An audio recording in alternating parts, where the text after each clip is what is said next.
প্ৰথমে মই সংগীতাই আপোনালোক সকলোকে এটা নতুন ভিডিঅ'লৈ স্বাগতম জনালোঁ। আজি আপোনালোকৰ কাৰণে কলৰ কেকৰ ৰেচিপি এটা লৈ আহিছোঁ। এই কেকবিধ বনাবলৈ একেবাৰে সহজ আৰু ঘৰতে থকা কেইটামান সামগ্ৰীৰে আমি অতি কম সময়তে তৈয়াৰ কৰিব পাৰোঁ। আশা কৰোঁ আপোনালোকে ৰেচিপিটো ভাল পাব।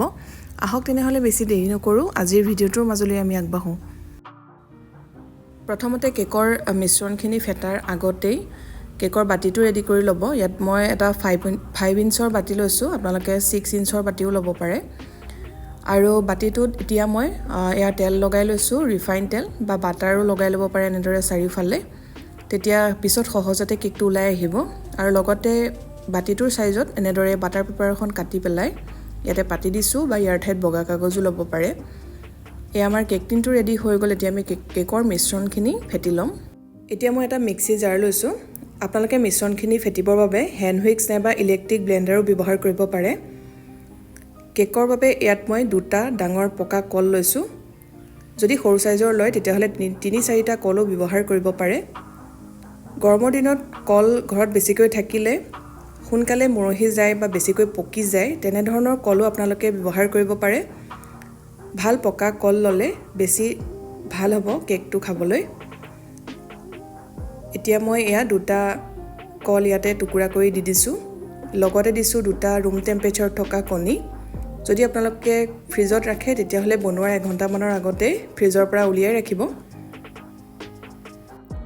এতিয়া ইয়াতে মেজাৰমেণ্ট কাপেৰে আধা কাপতকৈ অকণমান কমকৈ চেনি দিছোঁ।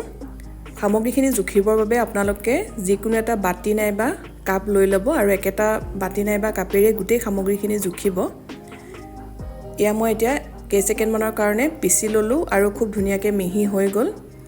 কেকটোত আপোনালোকে চেনি নিজৰ মতে অকণমান কম বেছিকৈ ল'ব পাৰিব, যিহেতু কলত যথেষ্ট মিঠা থাকে। আৰু এতিয়া মই এই গোটেই মিশ্ৰণখিনি ডাঙৰ বাতি এটালৈ উলিয়াই লৈছোঁ। এতিয়া ইয়াত যোগ কৰিছোঁ আধা কাপতকৈ অলপ কমকৈ ৰিফাইন তেল। যেতিয়া আমি ফলৰ কেক বনাওঁ তেতিয়া তেলৰ পৰিমাণটো অকণমান কমকৈ দিব, যিহেতু কল ব্যৱহাৰ কৰিছোঁ তাৰ পৰা অকণমান পানী ওলায়। বহুত যদি অইল দি দিওঁ তেতিয়াহ'লে কেকটো বহুত অইলি হৈ যায়। আৰু এতিয়া গোটেইখিনি ভালদৰে এবাৰ মিক্স কৰি লৈছোঁ। এডাল হেণ্ড হুইক্স ব্যৱহাৰ কৰিছোঁ, আপোনালোকে ডাঙৰ চামুচ নাইবা কাটা চামুচৰ সহায়েৰে এনেদৰে ফেটি ল'ব পাৰিব। এয়া ভালদৰে মিক্স হৈ গ'ল। এতিয়া ইয়াত আমি শুকান সামগ্ৰীখিনি যোগ কৰিম। চেকনি এখন পাতি লৈছোঁ আৰু তাতে মেজাৰমেণ্ট কাপেৰে 1 কাপ ৰঙা আটা ব্যৱহাৰ কৰিছোঁ। ইয়াত আপোনালোকে বগা আটা নাইবা ময়দা দিও কেকটো তৈয়াৰ কৰিব পাৰিব একে পদ্ধতিত। কেকটোত আপোনালোকে যিকোনো ড্ৰাই ফ্ৰুটছ ব্যৱহাৰ কৰিব পাৰে বা এনেধৰণৰ টুটি ফুটিও ল'ব পাৰে। এয়া মই অলপ বাতি এটালৈ উলিয়াই লৈছোঁ, পিছত আমি ব্যৱহাৰ কৰিম। আৰু লগতে অকণমান তাতে আটা সানি লৈছোঁ। যেতিয়া আমি এনেদৰে সানি পেলাই ড্ৰাই ফ্ৰুটছ নাইবা টুটি ফুটি ইয়াতে যোগ কৰিম, তেতিয়া কেকটোত ধুনীয়াকৈ চাৰিওফালে স্প্ৰেড হৈ থাকিব। কিন্তু একো নসনাকৈ যদি ডাইৰেক্ট দি দিয়া যায় তেতিয়াহ'লে তললৈ বহি যোৱা দেখা যায়। এয়া মই অকণমান আটা ইয়াতে দি পেলাই সানি লৈ এইখিনি ছাইডত থৈ দিছোঁ, পিছত আমি ব্যৱহাৰ কৰিম। এতিয়া ইয়াত দিব লাগিব বেকিং পাউডাৰ। এয়া মই সৰু চামুচেৰে এচামুচ বেকিং পাউডাৰ দিছোঁ। লগতে সামান্য পৰিমাণৰ নিমখ দিছোঁ টেষ্টটো বেলেঞ্চ হ'বৰ বাবে। এতিয়া গোটেইখিনি ভালদৰে চালি ল'ম। এতিয়া গোটেই মিশ্ৰণখিনি ভালদৰে এনেকৈ মিলাই ল'ব। এনেধৰণৰ চেপেটা হেতা এখনেও মিলাব পাৰে, নাইবা হেণ্ড হুইক্সৰ সহায়তো মিলাই ল'ব পাৰিব। মাত্ৰ মিলাওঁতে একেটা ডাইৰেকশ্যনতে মিলাবলৈ চাব, তেতিয়া বেছি ভাল হ'ব কেকটো। এয়া দেখিছে লাহে লাহে এতিয়া ভালকৈ মিলাই আছোঁ। এইখিনি সময়ত কিন্তু বেছি জোৰেৰে ফেটি নিদিব। শুকান সামগ্ৰীখিনি যেতিয়া ভালদৰে মিলি যাব তাতকৈ আৰু মিলাই থাকিবও নালাগে। অভাৰ মিক্স হৈ গ'লেও কেকবোৰ বেয়া হয়। আৰু এয়া মই জোখটো আপোনালোকক দেখুৱাইছোঁ। এয়া দেখিছে অকণমান ওচৰৰ পৰা দেখুৱাই দিছোঁ, এনেধৰণৰ হ'ব লাগিব। বৰ বেছি পাতলা নহয় আৰু বহুত বেছি ডাঠো নহয়, এইদৰে দি দিলে পৰিব লাগে।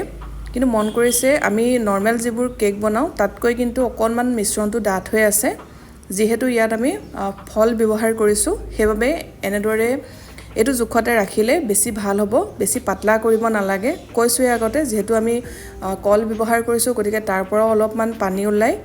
বহুত বেছি যদি আমি পাতলা কৰি পেলাওঁ গাখীৰ বা পানী দি পেলাই, তেতিয়া আৰু বেছি পাতলা হৈ যায় আৰু পিছত কেকবোৰ ভাল নহয় খাবলৈ।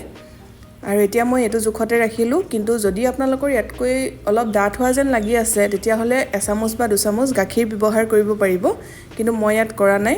আৰু এতিয়া এয়া আগতে ৰেডি কৰি থোৱা কেক টিনটোলৈ মিশ্ৰণখিনি ঢালি লৈছোঁ। মিশ্ৰণখিনি ভালদৰে দি লোৱা হৈ গ'ল। এতিয়া অকণমান 2-3 বাৰ এনেদৰে থপথপাই দিব বাতিটো, তেতিয়া যদি কেনেবাকৈ ভিতৰত এয়াৰ বাবলছ আছে তেতিয়া বাহিৰলৈ ওলাই আহে। আৰু অলপমান টুটি ফুটি মই মিশ্ৰণখিনি সানোতেই দি দিছিলোঁ, আৰু এতিয়া অলপ এনেদৰে ওপৰত ছটিয়াই দিছোঁ দেখিবলৈ ভাল লাগিবলৈ। আপোনালোকে ড্ৰাই ফ্ৰুটছো ব্যৱহাৰ কৰিব পাৰে, মিহিকৈ কাটি দিব। আৰু এয়া এনেদৰে আমাৰ কেকৰ মিশ্ৰণটো ৰেডি কৰি লোৱা হৈ গ'ল। এতিয়া কেকটো বেক কৰিবৰ বাবে মই প্ৰেছাৰ কুকাৰতে আজি বেক কৰি দেখুৱাইছোঁ। প্ৰেছাৰ কুকাৰটো ঢাকন লগাই পেলাই এনেদৰে 10 মিনিটৰ বাবে মিডিয়াম জুইত গৰম হ'বলৈ দি থৈছিলোঁ। এতিয়া ভালদৰে গৰম হৈ আছে, আৰু এডাল এনেধৰণৰ ষ্টেণ্ড পাতি এয়া বাতিটো সাৱধানে বহুৱাই দিছোঁ। লগে লগে ঢাকনিখন লগাই দিম। ঢাকনিখনৰ হুচেল আৰু গাস্কেটডাল খুলি দিব, আৰু গেছৰ ফ্লেমটো কমাই দিব। কম জুইত এতিয়া কেকটো ভালদৰে সিজিবলৈ দিব।